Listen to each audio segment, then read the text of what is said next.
Good afternoon, Woodland Pond. Welcome to the twice monthly Council Connections, where we profile a resident, and I think we have a special treat today. My name is Halima Hassan. I've been here almost 11 years, and it's my pleasure to introduce Mr. Rob Green, who moved here a little over 10 years ago. He and his wife Trina live in a cottage, and Rob is the starter and facilitator of the Dream Interpretation Group. And we're going to talk about that, but first a bit about Rob's background. Thank you, Rob.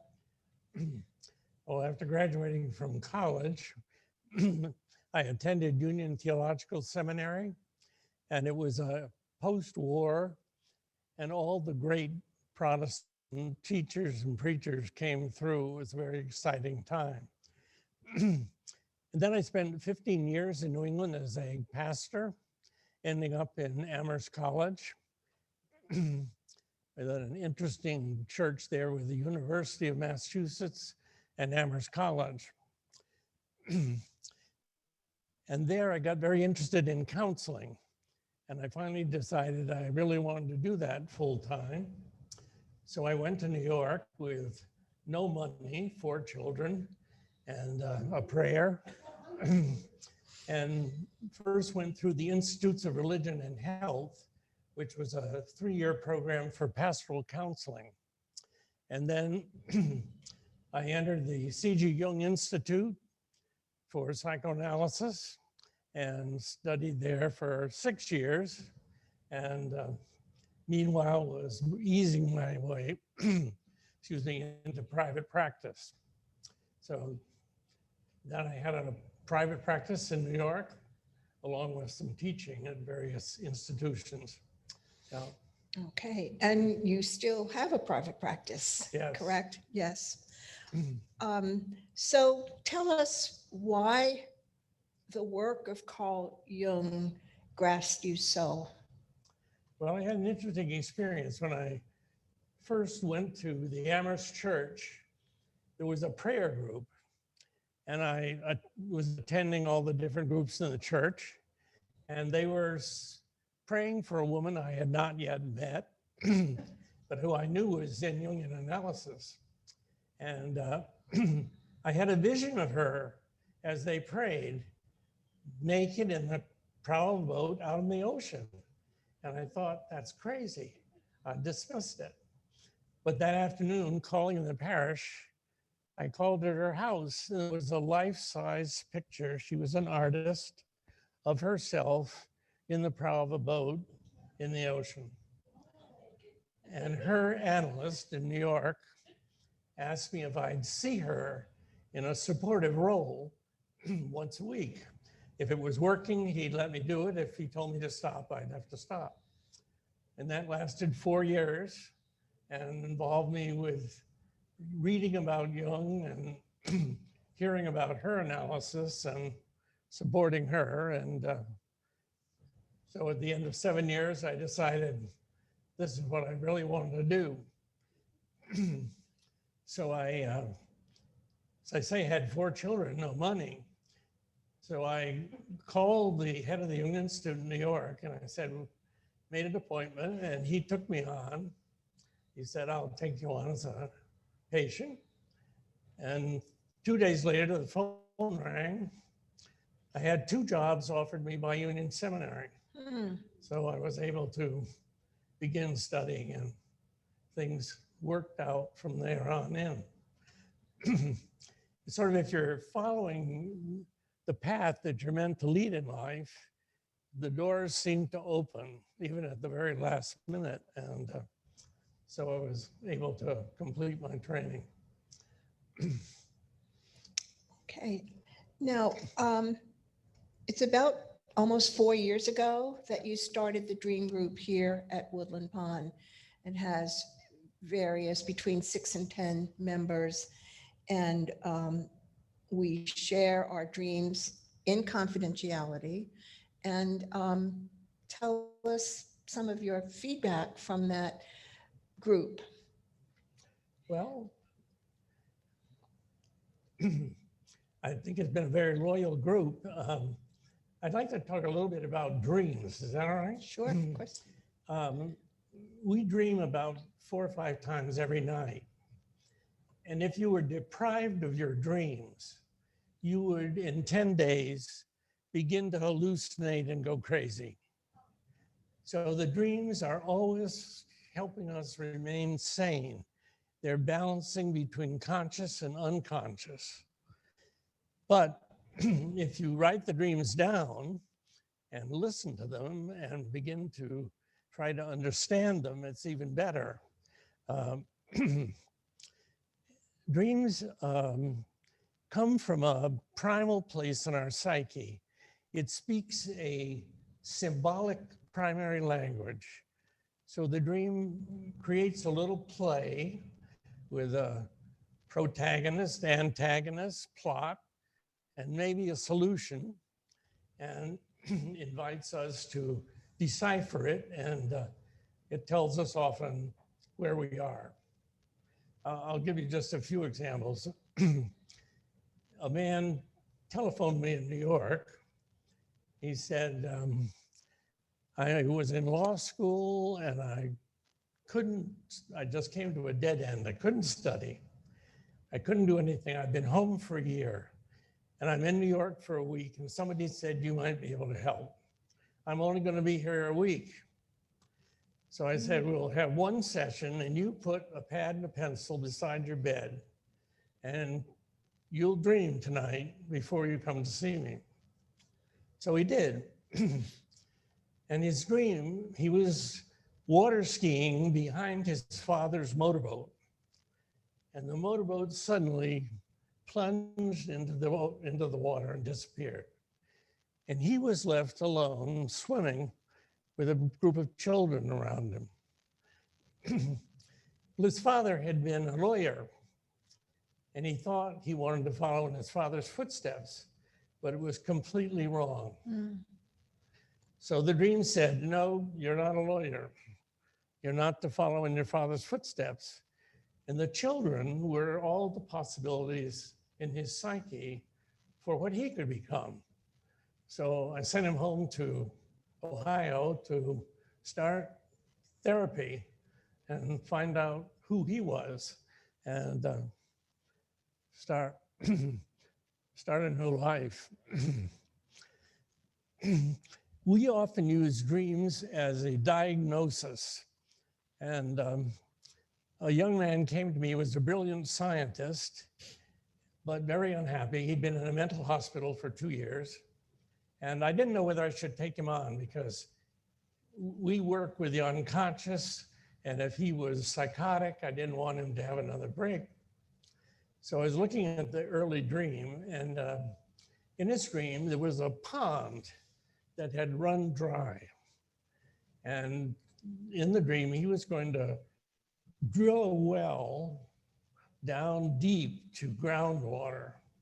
But the problem was there was a layer of concrete and the well drill would not go through. Well, the dream said, it's okay, he's not going to go psychotic, but we need to find out. His parents had urged him to be a brilliant student, an athlete, and he'd been a striver, but he'd never been allowed to be himself. So we set out on the course. Turned out he was an artist, not a scientist. And he was very fulfilled after a number of years of therapy to become an artist. He was very good. Another interesting dream, a young man who had AIDS, and we'd worked together quite a while, and he knew he was dying. So he came in one day with a dream in which his parents were both physicians, very head-oriented. He was very artistic, and they didn't understand him at all. So he'd had a kind of unhappy growing up.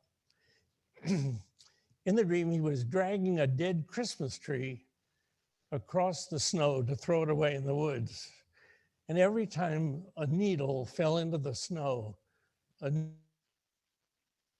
new tree grew. And that gave him hope in his last months of life, that there was something to live for, beyond. I'll tell you one more dream. Some dreams are what we call archetypal. They, they come when our lives are about universal experiences: marriage, death, initiation, childbirth.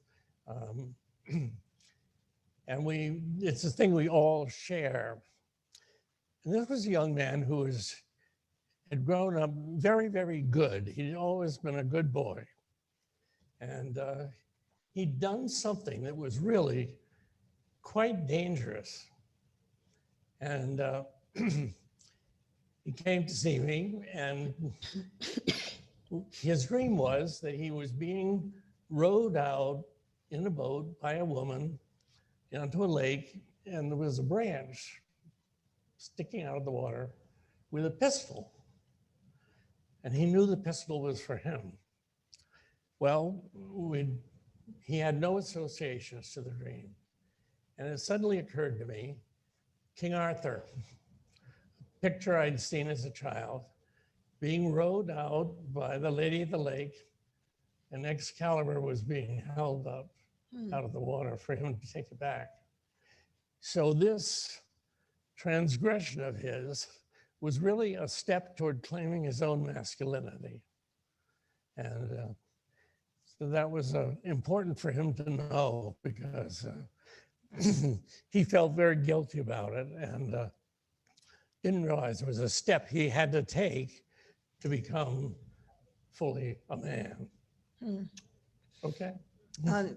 As a member of the group, and there are some other people here who are, when we started, we didn't think we dreamt. And then Rob had us start writing.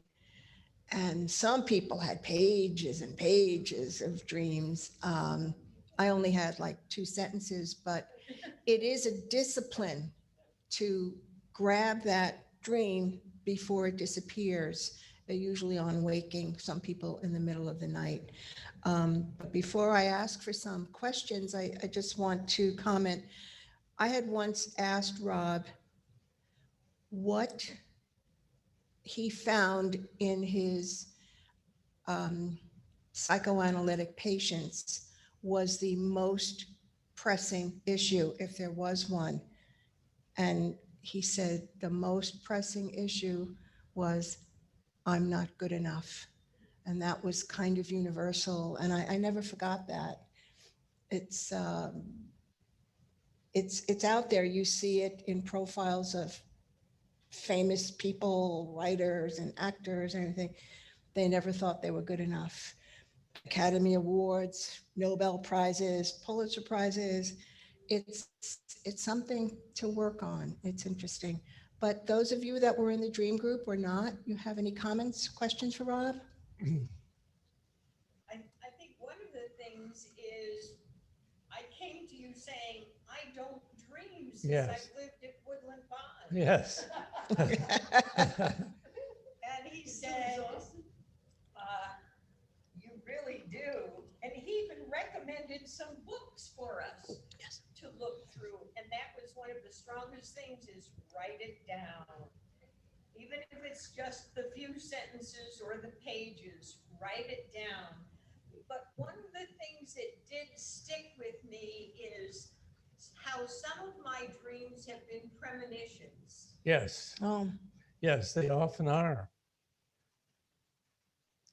I had one of my parishioners in Amherst.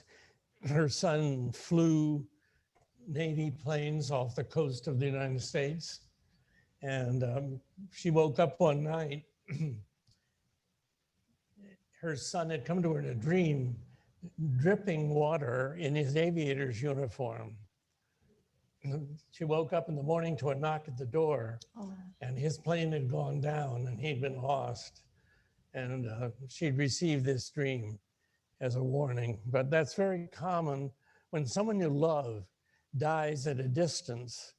Often you will dream at the exact moment of the death, and the psyche knows. So there's some marvelous kind of communication through the atmosphere where there's a real link between people. Yeah. I'll add that one of the premonitions I had, which is a positive one, is I missed the city moving up here, and I missed the museums and all the art. And I would dream about going up the steps to the Met or going someplace wonderful. And I had this wonderful dream about meeting a friend at the museum. The very next day, a new friend I had made at Woodland Pond said, "Pat, how would you like to go to a museum up in Hudson with me?" That's what we call synchronicity. Yeah. Yeah. Nobody can explain it, but it happens. Another person like to take the mic and ask a question? Matt, you've got the mic, you asked it. Is there any room for new members in the group, or is? What? New members. We can welcome new members, yes. We meet on the second and fourth Mondays of the month, but this Monday I've got a doctor's appointment, so I'm going to move it to the 31st, 2 weeks from Monday or a week from Monday. But you're welcome. Anybody is welcome to join us, yes.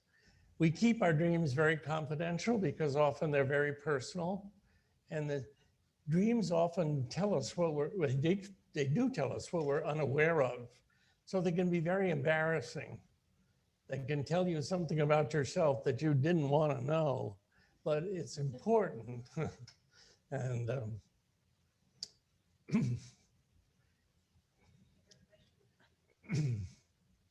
No?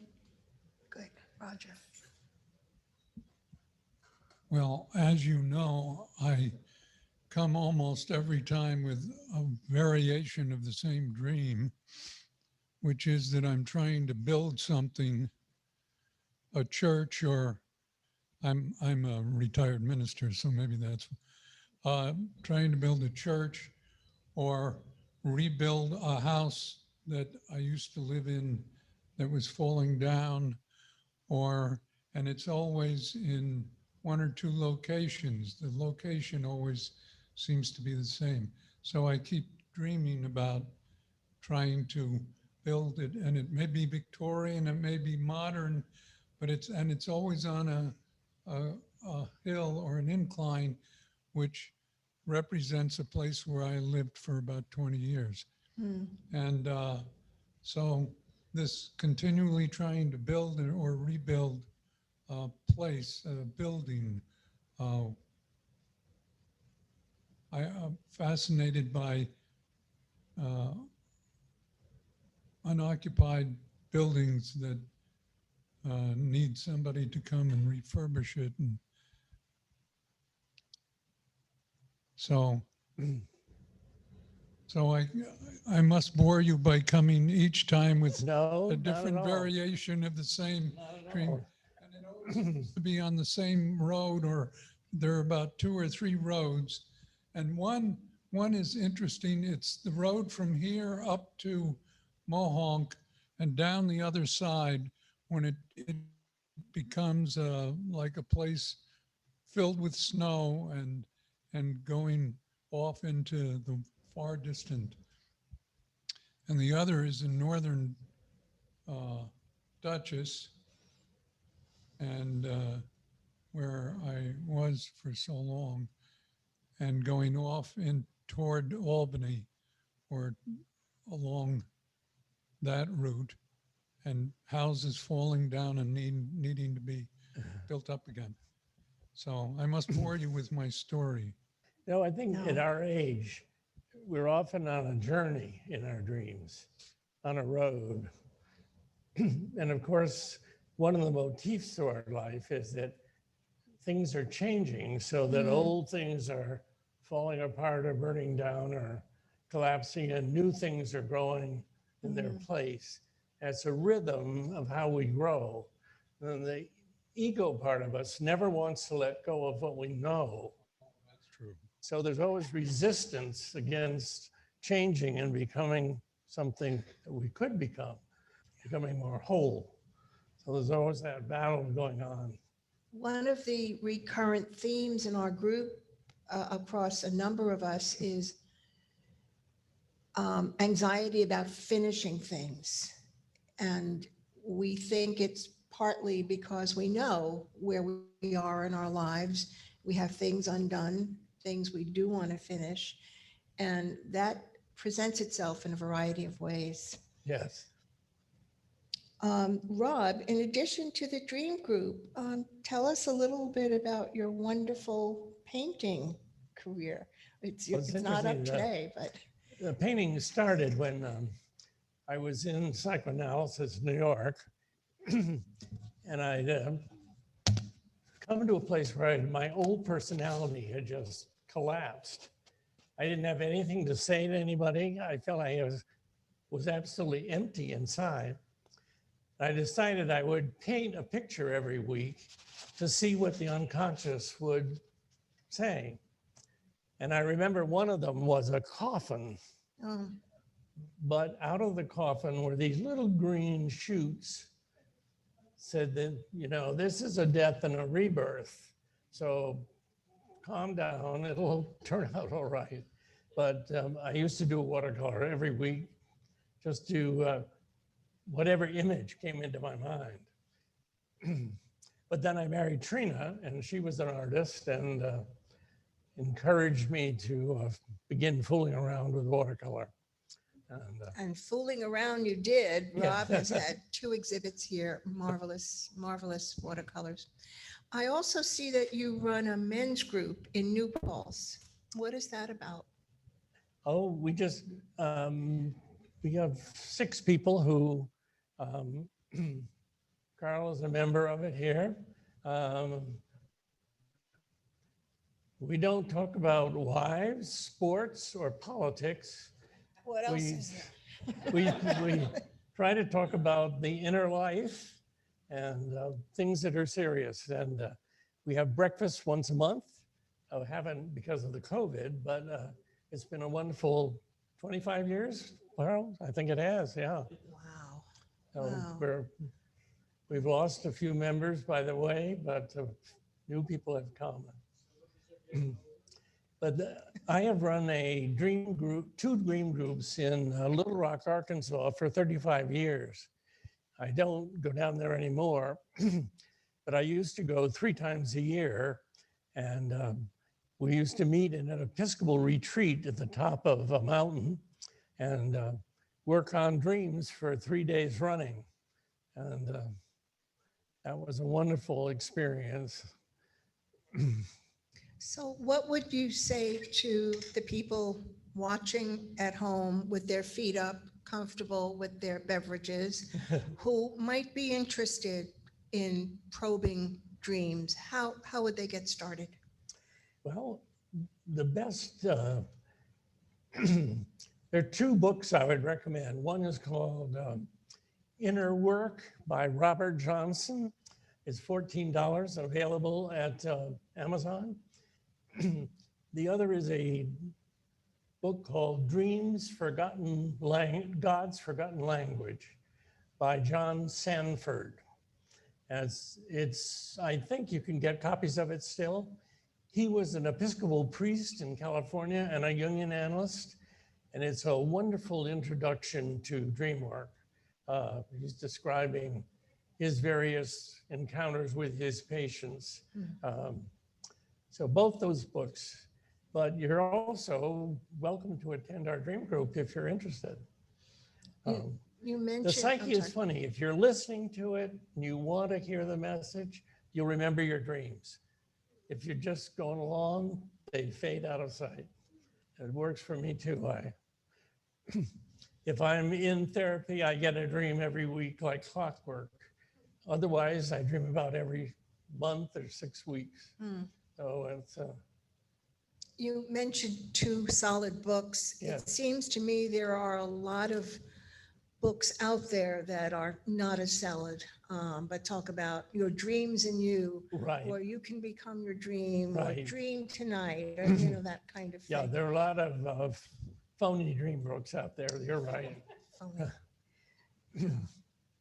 What about the fact that daydreaming, Excuse me? Microphone? daydreaming Microphone. No.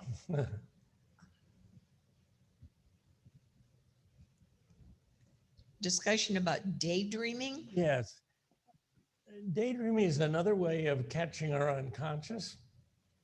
And in Robert Johnson's book, he describes how you can do active imagination and without dreaming, go into a very light trance and get the message from the unconscious by just letting your fantasies go. But it's guided fantasy. It's not just letting your fantasies run. For instance, if you, in the fantasy, go into a dark room, you invent a light switch and you turn the lights on. And you're intervening to move the fantasies along. But it takes some practice to do that. And so I won't go into it. Yeah. Okay. Any other comments or questions? Or do you want to go home and take a nap and start dreaming? Yeah. One more thing. You often have us ask a question after we've told you about our dream. And that question is, What, who are you? Or what do you see? Or what do you expect? What do you want me to Meet do? a figure in your dream. It's a part of you. And if you want to know why that figure is in the dream, you ask it, what part of me are you? Wait for the spontaneous answer. What would happen if I invited you into my life? What would you change? And what do you expect of me? And often that dream figure will come to life as a part of you. Thank you. Okay, is there anything else you'd like to think say? that's it for- That's it? That's it. Well, thank you all for coming. Thank you for and coming. Happy dreams. Thank you, 1340. You can